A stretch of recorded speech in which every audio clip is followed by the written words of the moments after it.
I was speaking to Donna Peters, who is representing the Upper Lachlan Valley bushworkers. Now, Donna, you've got a bit of an issue with the proposed development down at the sewage treatment plant and the additional development there. Can you just explain what your objections or worries are? Yeah, we've got worries because the thing seems to be rushed through, and when we've read through some of the papers, we've just got a few concerns about the quality of the water being affected.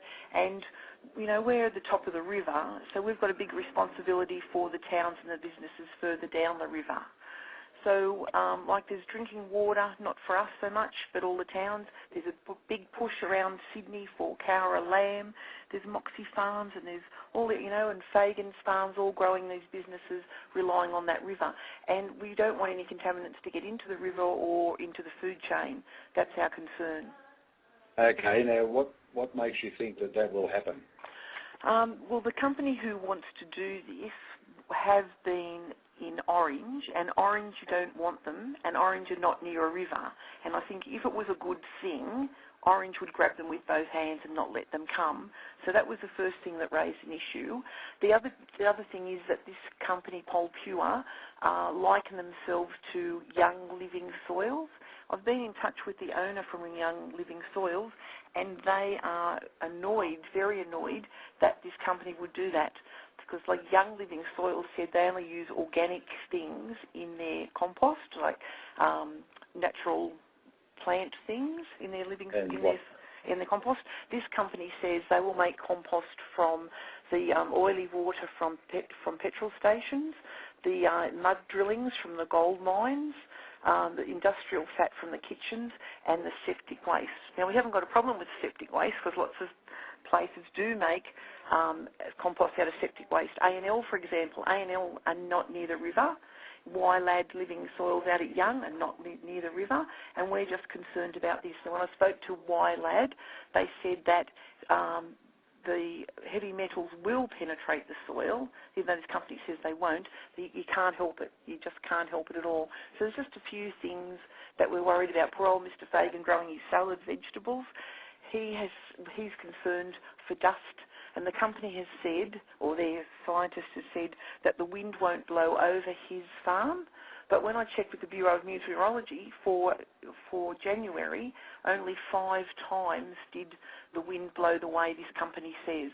So the rest of the days, the wind blew in other directions, which means it may affect Fagan and his farm. So I worry it'll be bad name for Cowra. I'd like industry to come to Cowra, but I think we could lift the bar a little bit. I want industry, but I'd like a cleaner industry. If it has to be this industry, then could we have it further away from the river? I've done a bit of research with a company in New Zealand, and they have a closed system where nothing can go wrong. This is a bit open, and it's very open to risk. It's very risk. At times the company has said that they don't need to check different processes because they said there's not a problem, but if you don't check you won't know if there's a problem. They've said it'll be good for the town because they said economically and socially. So economically it'll be good for the town because it'll employ 2 to 3 people, including the drivers, and they'll also may buy fuel in the town. Well, the drivers are already coming here and filling the landfill. Drivers are already coming, so I'd say the drivers are already employed, and whether they buy fuel here or not, they may have an account in Orange. But the other thing is that the landfill's being filled, so the tip at Cowra would have a life for this industrial waste, and so the life is going to be reduced by X by the landfill coming from other areas. So now yeah. Sorry, you've brought these concerns up with council, I believe. Did you get any answers? Other people have raised the issue, so our Vice President wrote to Bruce Miller with some of those concerns. I've written a letter to the editor with some of those concerns of the Cowra Guardian. So another member from our walking club, for our bushwalkers, he's raised a concern with, I think, he's written to all the councillors. Some of the other people I know of who are not connected with bushwalkers, but in town I know of other people who have written to the councillors and the council. So there's a few people concerned. Yeah. Okay. Now, given that, and what happens at present? I assume some of that stuff goes through the sewage works anyway. What happens to that stuff now? Currently, the companies are bringing it to town and it's going into landfill.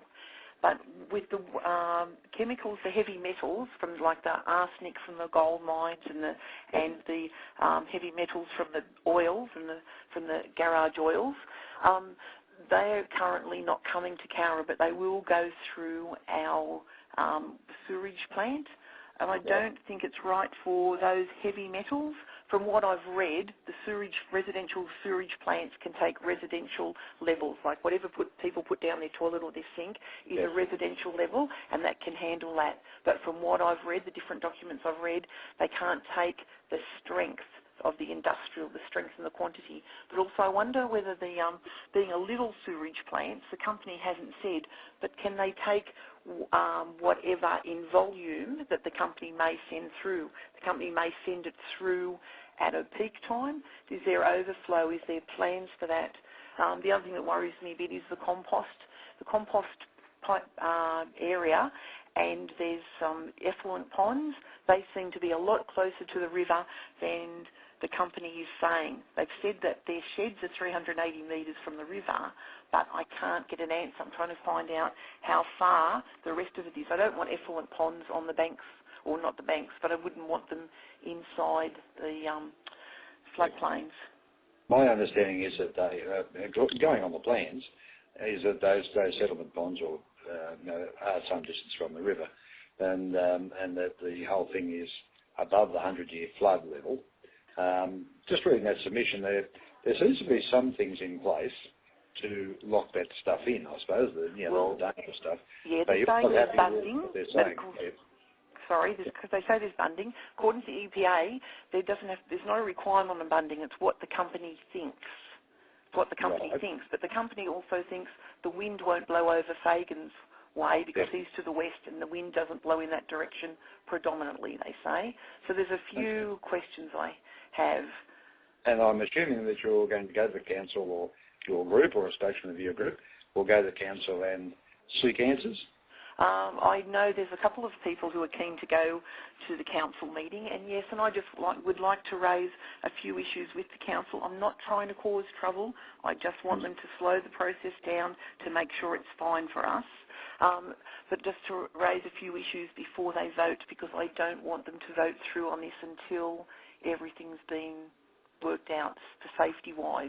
It's a long time ruined. You know, if something does spill and the river's damaged, is there money? Who pays for any compensation for repatriation of the land or the river?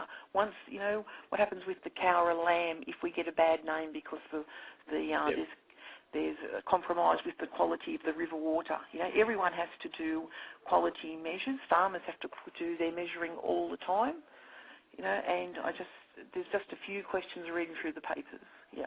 Okay, well, thank you very much for sharing that with us, and I'll look forward to the council meeting on Monday.